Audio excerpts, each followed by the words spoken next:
What's up, gang? It's Chris Angel coming in for another episode of Marketing for the Rest of Us. And tonight we're talking about anger and perfectionism. What? Perfectionism. Yes, I never thought I was a perfectionist, interestingly.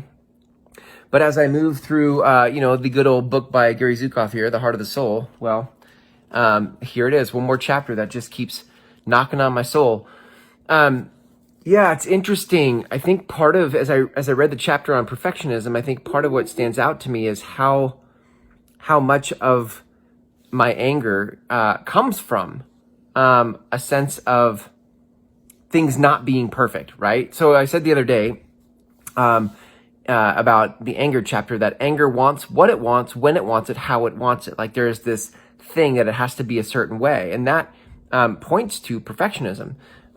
Check out this quote from the book. He says perfectionism is leaking energy to a future that does not yet exist. It takes you away from the present moment where your power resides and into an imaginary future. In that future, get this one, in that future, your desk is cleared of all work that needs to be done. Your house or apartment is arranged as you desire, and others behave in ways that you approve. That is perfection. Now, just before that, he gives an example of, or a metaphor for perfectionism, which is, perfectionism is an intellectual exercise that draws attention away from emotions and prevents the exploration of your creative power. Here it is, ready? It is an avoidance of your responsibility. It is perpetually building sandcastles before an incoming tide. Each collapse of a castle creates an urgent need to build another. Neither the castles nor the tide is important. Only the endless building is important. That is the experience of perfectionism. Whoa, I read that and I was like, that is like perfectly described my entrepreneurial journey. There is always the striving and the building of a sandcastle, right, for the next thing. And nothing is ever satisfied and nothing's ever good enough.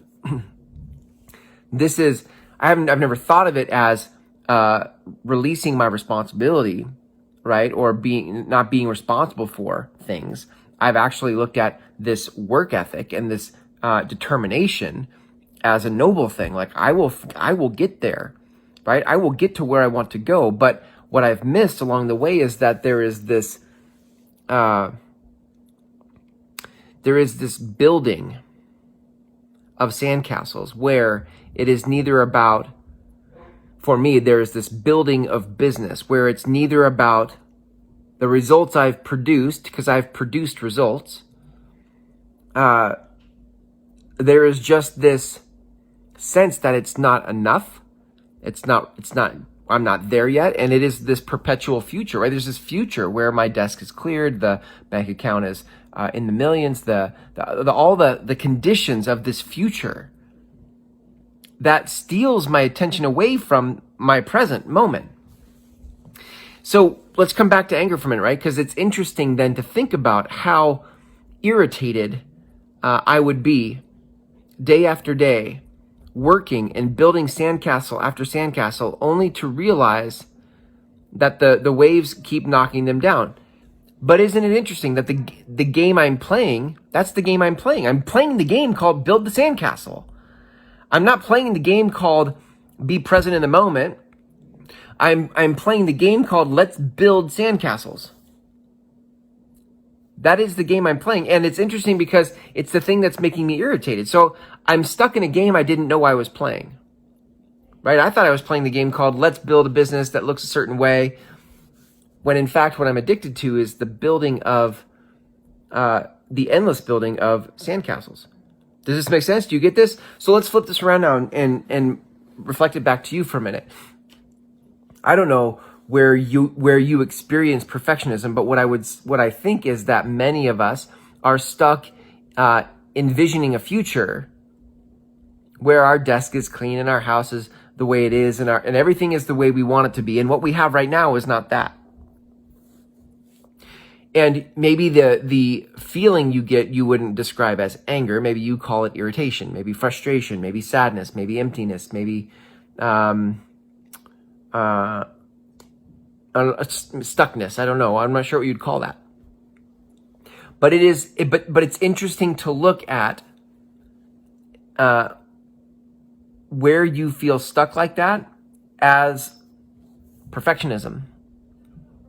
And from that place of perfectionism, looking at how you're not being present to the present moment. You're not being here in this moment. You're being out there and striving for, pining for what you don't yet have.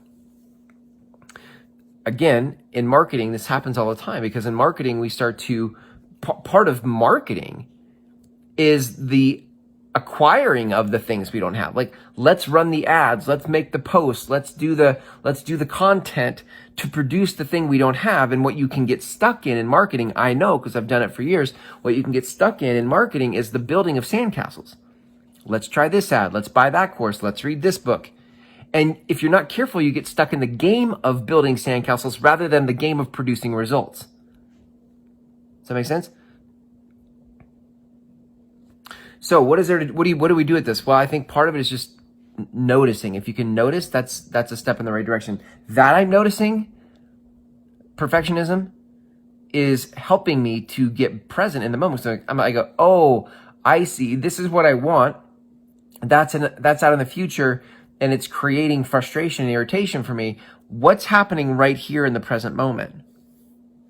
What can I do right here, right now, with my creative energy, my creative power, to do something here?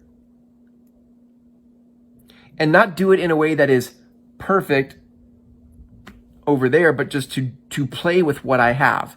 You have something. You have something you can play with right now. I was just teaching, we did week 5 in the intensive today.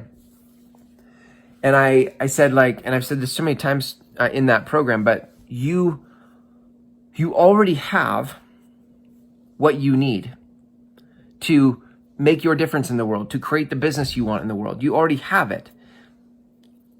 What my program does is, one, gives you frameworks for how to find and structure your message in marketing. And 2, it holds space for 6 weeks for you to do the work that gives you the result. But you already have what you need. You already have things to play with in the sandbox. You don't need something outside of yourself in marketing. What you need is to go inward to find the thing that you already have been given by life to share with the world. That, for you and I in this tribe, in this kind of business where we're trying to heal the world and transform the world, your stuff is inside of you. It's not a future moment you're trying to create. You can create something now with what you've already been given. This is a marketing conversation, right? But a lot of times, especially in marketing, we get stuck in the perfectionism game because there are so many different external things to look at. My hair, like check out this poof, this quarantine poof. There's your hair, there's your microphone, your backgrounds, there's the way it sounds when it comes out of your mouth. There's all the things that you think aren't perfect. And so you play with you build sandcastle after sandcastle. You try this thing and you try that thing, and none of it ever satisfies. And it takes you out of being present to what you've actually been given by life, the truth you've actually been given to share. It's not about all the mechanics of things. It's about the truth of things. So here's what you could do with this, right? You could go journal about what has life given you already to share? What do you already know about the conversation you're leading in the world? What do you already know about the conversation you're leading in the world? Look at that. And then start to look at how could you play with that rather than trying to play with all the other external mechanics. How could you play with the message life's already given you to share? If you'd like help with that, you can check out my free videos at groundswellmethod.com. On the last page of those videos is an application to my 6-week program. And in that 6-week program, we go to work on exactly this. How do we get grounded in our message? Get grounded in the truth life has given us and share it out with the world. And in that finding and capturing of this truth, you actually start to find your voice, find your confidence. You start to show up consistently, and you start getting present to the actual work of marketing and not the mechanics and the gimmicks of marketing. If you'd like to learn more about that, you can go to groundswellmethod.com. The link is in the text of this post. And until tomorrow, when we post again, here's to you finding peace in the present moment.